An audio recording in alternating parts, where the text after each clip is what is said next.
Hello everyone, and welcome back to Game Easy, Roll Good. Today we're going to kind of revisit a topic that I covered in one of my original videos, which was kind of how dual wielding compares to some of the other fighting styles, namely Great Weapon Master and Polearm Master. But I wanted to revisit that today because when I was finishing a session with my play group the other day, one of my players, they're playing a barbarian and they have, a big weapon and then they have like two smaller weapons that they can dual wield with, and they kind of realized in the moment when we were in a combat that like they were trying to dual wield and then they just kind of realized that the damage isn't there, and therefore there's no real reason to sort of do it. There's no incentive to dual wield if it's not going to do more damage or give them any sort of benefit beyond just looking cool, I guess. So then he asked me at the end of the session, he's a DM as well, he was just kind of picking my brain, what would it take to make dual wielding kind of as good, or just to give it sort of an actual competitive edge against a heavy weapon. He doesn't even have Great Weapon Master. This was just a sort of a one-to-one comparison, basically a maul, and then I think he had like a hand axe and a sickle. And in the moment I didn't really have an answer for him. It's not something I've ever really thought about, but it did put that sort of worm in my head that I just couldn't get it out of my brain throughout the rest of the week, especially after my last video when I talked about homebrewing and kind of how we approach it and if it's always necessary to do so, because sometimes things exist in the rules already to do what we're trying to do. Maybe we just don't realize that it's there. So that was kind of my goal with this video. So I kind of, the last few days, kind of coming up with an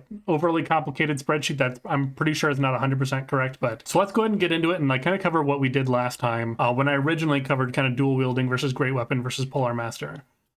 So again, one of my original videos, I kind of just looked at the weapons themselves. I didn't include any class features beyond what was necessary, like, the nick mastery and things like that. I was basically just comparing the weapons only and the feats that support them, such as the dual wielding feat, such as Great Weapon Master and Polearm Master. I did include, weapon juggling as well to include versatile weapons when you're using a dual wielding fighting style. And then I stopped at level 11 because that's of course when a fighter would get their extra attack. So then we can see how all of these weapons would scale with one additional attack at least, and kind of make some extrapolations from there. And what we found is kind of illustrated on the screen here is that dual wielding was pretty good early, but it kind of plateaus by the mid game once your main ability, whether it be strength or dexterity or whatever, is at its cap of +5. Great Weapon Master by itself kind of stayed in the middle of the pack, though admittedly we were only considering the bonus action on crit, which was at 5%, because again we weren't considering advantage for example, which would increase your crit chance slightly. So notably, if the Great Weapon Master is able to get its bonus action attack more reliably from downing a creature and then being able to get to another creature and then using its bonus action to attack that one, then it would obviously perform much better. But just based on basically attacking a target dummy that doesn't exist, that's kind of how we were evaluating it. And then Polearm Master with Great Weapon Master struggles early, but once it gets that second feat of Polearm Master plus Great Weapon Master,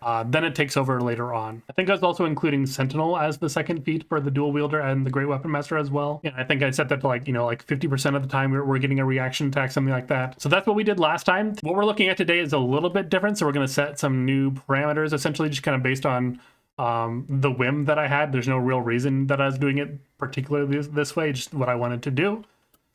So we're only looking at Great Weapon Master and we're only looking at dual wielding, and by dual wielding I just mean using one-handed weapons, whether you're actually holding one weapon in either hand or if you're juggling or using one hand and kind of switching them out to use the dueling fighting style, for example. Lots of different ways that you can use one-handed weapons in 2024. So for Great Weapon Master, we're only going to be looking at a 2d6 weapon. That's going to limit us to the Greatsword and the Maul. We'll be using the Great Weapon fighting style, which by itself with just the weapon really isn't that great. It basically increases its average damage by 1, but the more damage dice you're rolling on any given attack, it actually gets better. And then much like the first time, we're going to set that bonus action attack to 5%, although there's one point where we'll change that, and I'll point it out when we get there. For the dual wielding fighting style, we're just going to choose two 1d6 weapons. We're not going to assume any sort of like aggressive juggling to try to fit in a versatile weapon, just because I don't want to overcomplicate it. I'm already including so many other things that I don't want to include that and make it even more complicated. We will either be using the 2-weapon fighting or the dueling fighting style. I think the vast majority of time, I actually don't think there was a single time that I used the 2-weapon fighting style,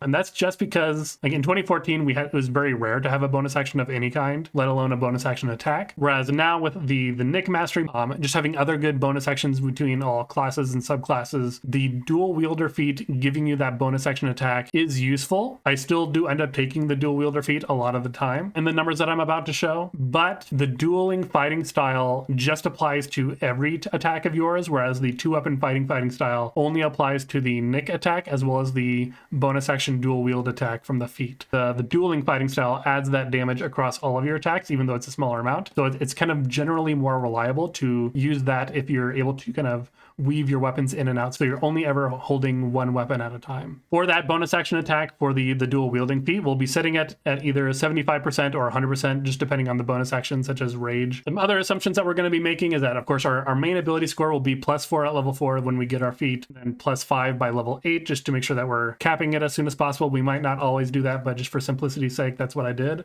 We will look at martial subclasses, and whichever subclass feels like it could add the most to each attack, because that's kind of what dual wielding needs to maximize itself. As we saw in my last video, again, dual wielding already maximizes the number of attacks it can make. It isn't sort of inherently more accurate or less accurate than using a heavier weapon. We will not be considering any other masteries other than Nick, just because Nick is required for that playstyle. We will not be considering advantage, except in certain situations, such as with reckless attacks, because that's permanent. We'll just do 60% to hit, 84% with advantage. Crit will be set at 5% or 10% with advantage. Once per turn effects like smites or sneak attacks, I don't think I do sneak attack in this video, will just be the total average damage times the chance to hit at least once that turn. And I'll just be ignoring epic boons or pretty much any other feat other than Great Weapon Master and dual wielding.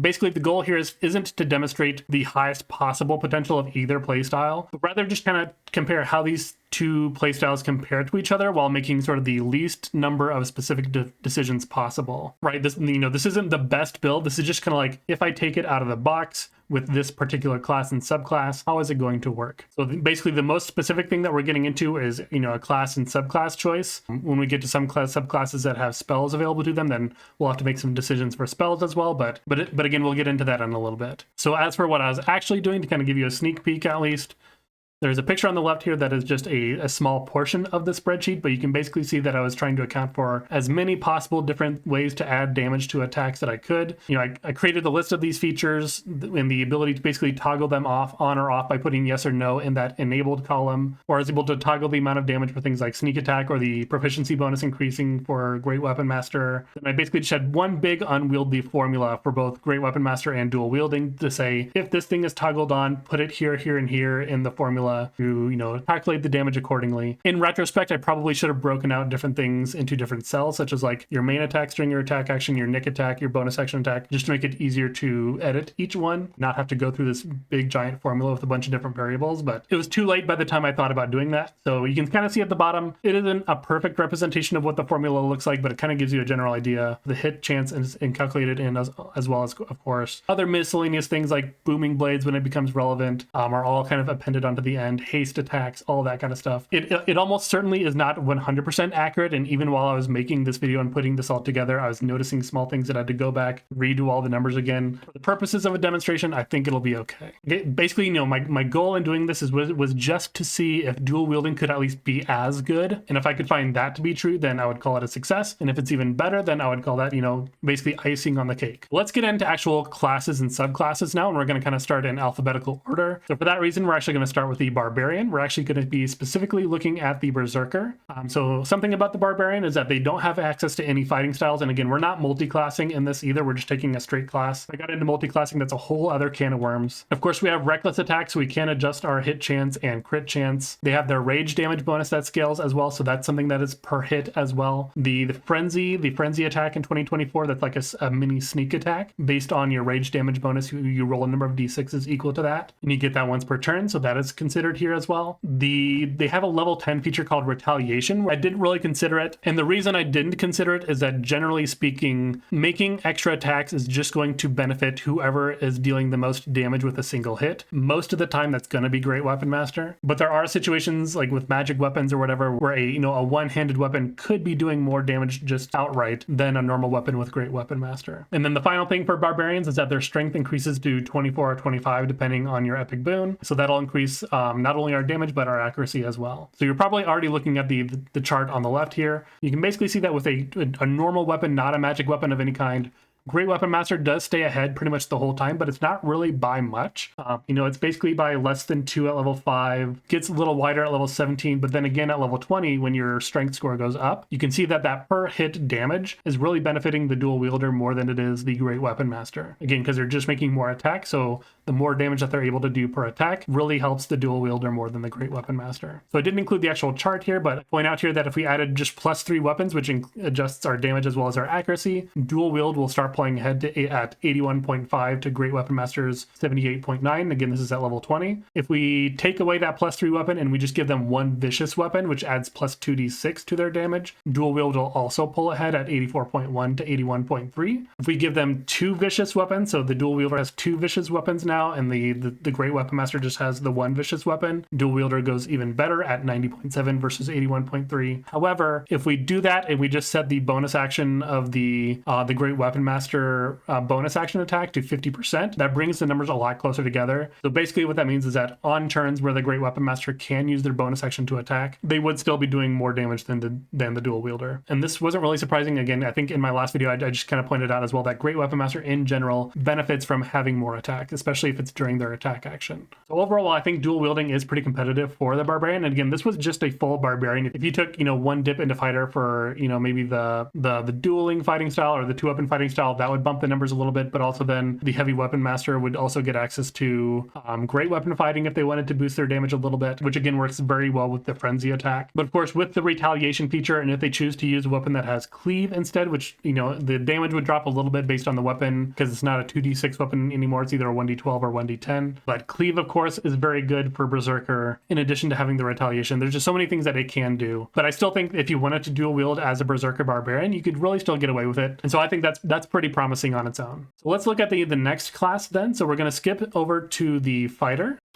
So we're specifically going to be looking at the Eldritch Knight fighters. We now have fighting style, so we'll look at the Great Weapon fighting style as well as the Dueling fighting style. Specifically, we'll be doing the Dueling fighting style because 1, it scales better with Action Surge, and 2, it scales better just with having more attacks. We'll be using attack buffing spells when possible, so at level 9, this is going to be enlarged for Great Weapon Master. For dual wielding, we're actually going to use Shadow Blade. Shadow Blade is actually an amazing spell for a dual wielding fighting style. It conjures a weapon, like an actual weapon that you are proficient with.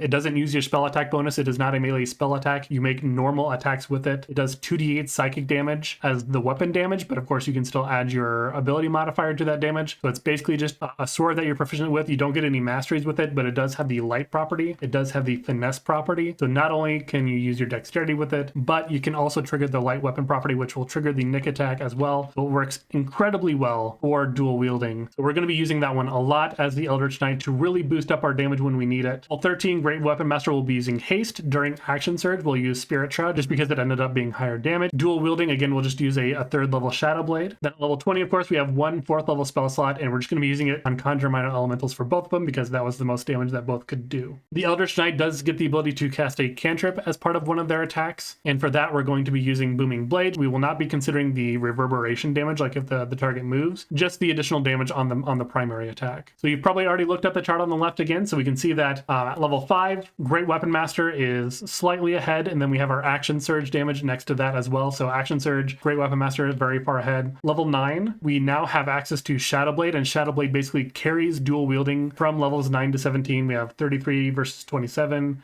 61 versus 50, 64 versus 56, and that even carries over to the Action Surge numbers. And it's not until level 20 that we see Great Weapon Master pull ahead ever so slightly again, with 80 damage compared to 79.7, so it's basically negligible. And then it's basically only during Action Surge and only while Conjure Minor Elementals is active that it's able to pull ahead of the dual wielder, who's also using Conjure Minor Elementals and is also Action Surging. However, it is worth noting that a level 3 Shadow Blade is almost as good as Conjure Minor Elementals. It is like 77 point something damage without Action Surge, and maybe like 120 something with it. So while the Great Weapon Master Eldritch Knight Fighter has that 1 spell slot per day that they can Action Surge with Conjure Minor Elementals and do a bunch of damage, the Dual Wielding Fighter has up to 4 spell slots because they have 3 level 3 spell slots and 1 level 4 spell slot, and then technically they would also have all of their level 2 spell slots as well. Obviously, you're probably not going to be using all of those on Shadow Blade. The point here isn't to show like the most effective way to play. It is just trying to do the most damage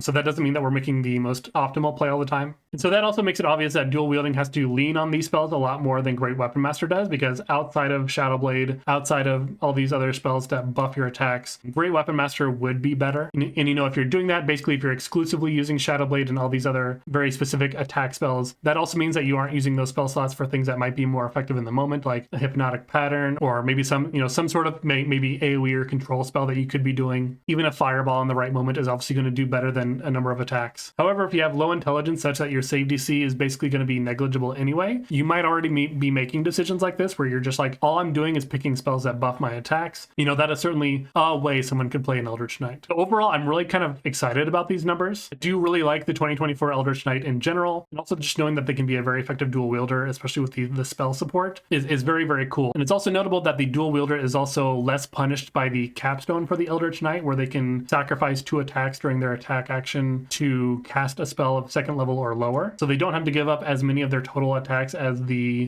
Great Weapon Master does, for example. And if you're a DM wanting to maybe sort of reward your Eldritch Knight fighter with something cool that could help them out a lot, you could give them like the Enspelled Armor from the 2024 Dungeon Master's Guide. So if you just imbue that with some level of Shadow Blade, they can get that up to 6 times per day without spending a spell slot on it. That would be basically one of the perfect magic items for an Eldritch Knight for dual wielding specifically, because then they're not using their spell slots on that spell. So that is the fighters. So then let's go ahead and look at our next class. That's specifically going to be the Oathbreaker Paladin. It turns out that Paladin in general in 2024 is just very good for dual wielding for a number of reasons. Again, we'll be using the Great Weapon and dueling fighting styles. We're not going to take 2-weapon fighting because, again, just as a Paladin, we have a lot of bonus actions, whether it be our smites, our divine favors, or whatever we're doing. We're just going to get way more mileage out of the dueling fighting style. We have 2 separate columns here on the table versus where it's the smite versus our dual wielding feat bonus action. Obviously, if you just want to do more damage, then we're just going to smite. I wanted to add the column here to show what it looks like if you just attack with your bonus action instead. So the bonus action is set to 100% there on the right, but also so is the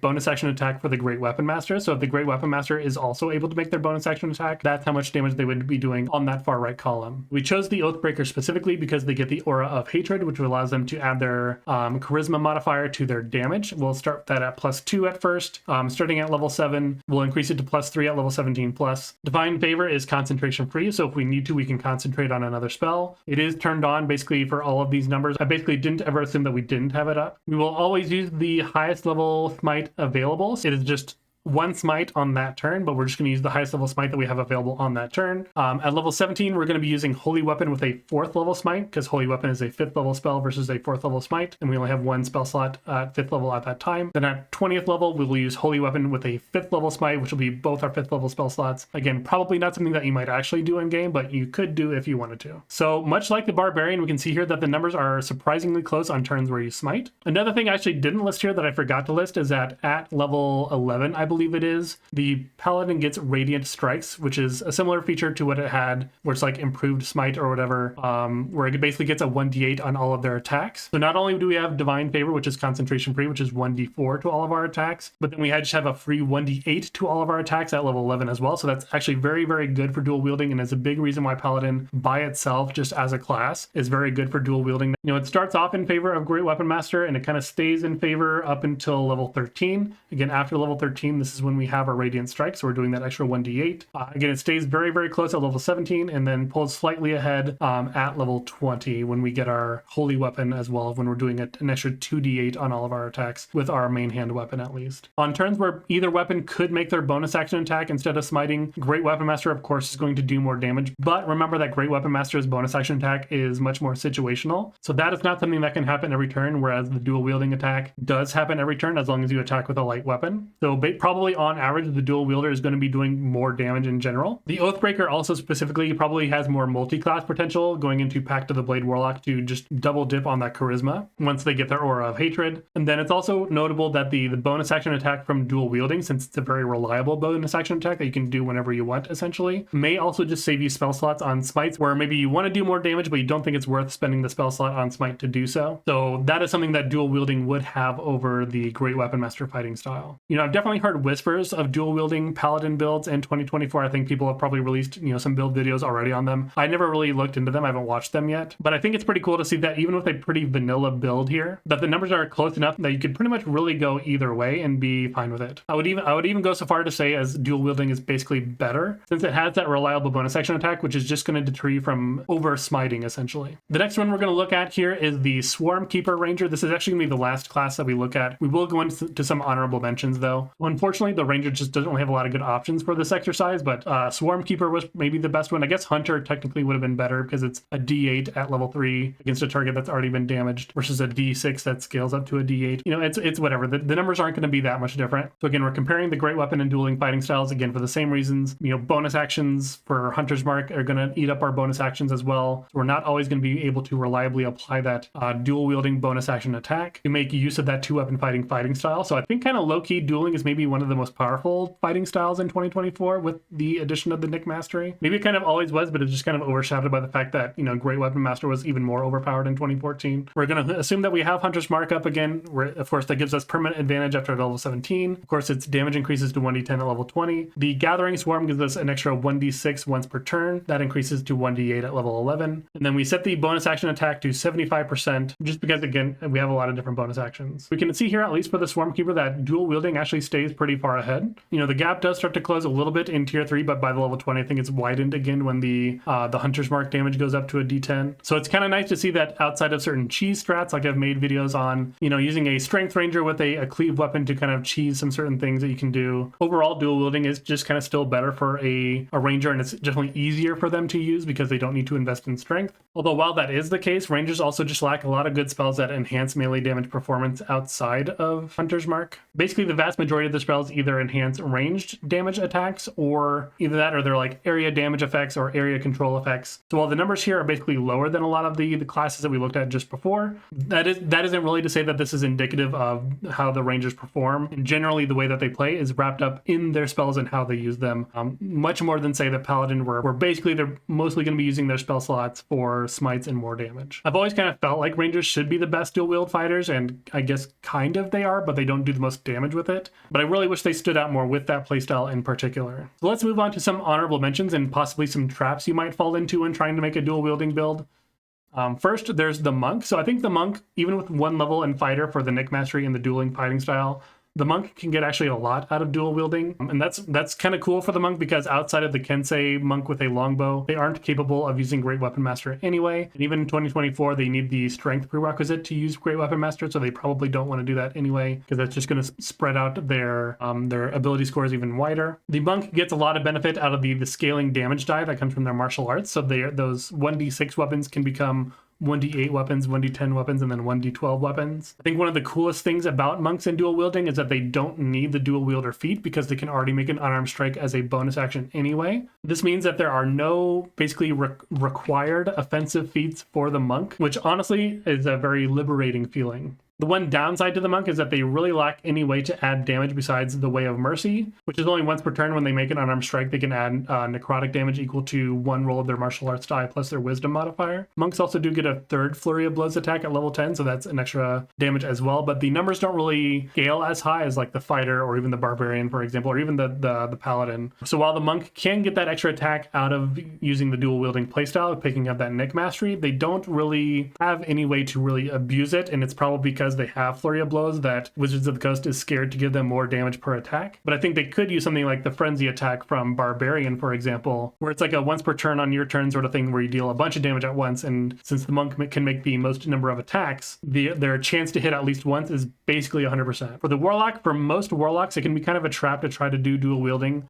Even for Pact of the Blade in 2024, this only applies to the 1 weapon. So if you wanted to try to do a dual wielding build, you would probably need to build a dex-based Warlock where you'd have a slightly lower charisma, but that's just going to make you worse at everything else that a Warlock is trying to do. It's just maybe not quite as strong, although it might make a good like multi-class tip, for example, as the Warlock usually is. The Hexblade, the old Hexblade subclass specifically could pull this off because you can have both a Hex weapon using your charisma and the Pact weapon using your charisma, so you can have 2 charisma-based weapons. Any Warlock, however, would still need to dip into another class to pick up masteries and fighting styles to get that Nick Mastery and the dueling fighting style probably as well. Warlocks in 2024 can also also get a third attack with the Thirsting Blade invocation. However, another drawback to the Warlock is that they can't use Shadow Blade as effectively. That's simply because their spell slots are much more limited, and honestly, you're just going to be better off using like a big spell like a Hunger of Hadar or something like that as well. In most situations, if it's a single target fight, then probably just cast Shadow Blade and go ham. And even then, you might be better off just using the Eldritch Smite instead. But Hexblade would be a good choice, at least once per short rest, because you do get that Hexblade's Curse, which allows you to add your proficiency bonus to all of your attacks. That basically allows the dual wielder to pretend that they're a great weapon master. So that's something cool too.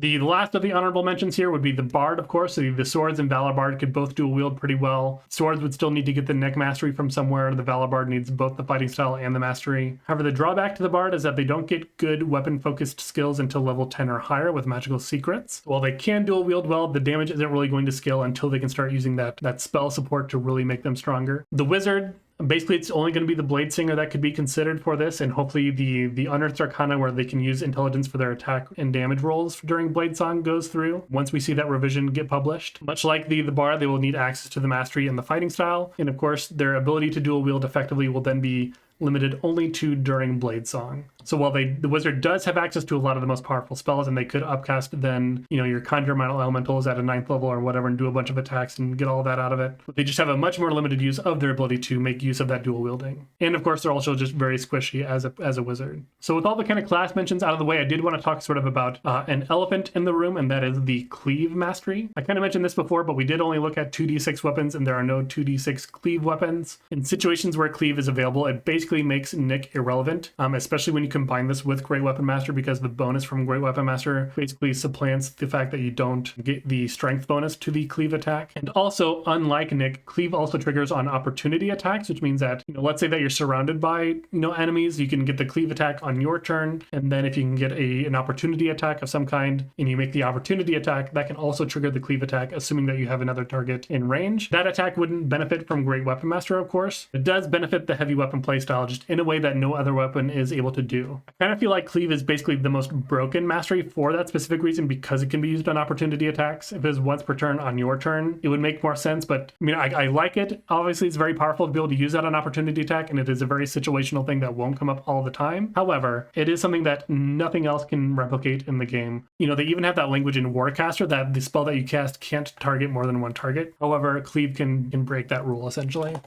So my final thoughts here is, do we need homebrew to make dual wielding viable? And I would say in most situations, I don't think so. I think, some classes and subclasses do it much better than others. But I think any gaps that any other classes or even some of the subclasses that we saw here that maybe don't do quite as much damage with dual wielding could probably just be covered up with existing magic items. So you might need to add a magic item that isn't in a module to that module if you have a player who's dual wielding and they're maybe feeling a little down about their damage as compared to some other allies. It really does come down to just damage, as boring as it sounds. Dual wielding really just needs or wants more damage per hit effects. It can be as simple as like a +1, 2, or 3 weapon. It scales very well with those. It can be like your Flame Tongue or your Vicious weapons in 2024 that add an extra 2d6. Any of those are all good for the dual wielder, or you can come up with something even more fancy if they're very high level and you need to give them like a legendary item of some kind. Again, I didn't go into multi-classing here, but I also probably think there's probably a lot of good multi-classing options to pick up, especially if there's a lot of low-hanging fruit in terms of buffs to dual wielding, such as like getting Rage from the Barbarian, since you get a Rage back on each short rest, so you can at least have that enhanced bonus once per short rest. And because I'm talking about magic items again, the main drawback of dual wielding when it comes to the economy of the game is that it's just going to be more magic item hungry. If I was going to homebrew anything, it'd probably be some sort of quality of life feature, like some sort of Swiss Army weapon that they can just switch the type of weapon that it is each time that they attack, so they don't need to worry so much about juggling all these different things and doing that. This basically kind of already exists in the Rod of Lordly Might, which has the bonus action to switch what it does, and it can basically turn into different kinds of magic weapons or like a battering ram or other things that it can do.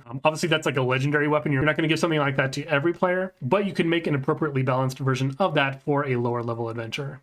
Great Weapon Master is by far the more universally applicable feat and fighting style, I guess you could call it.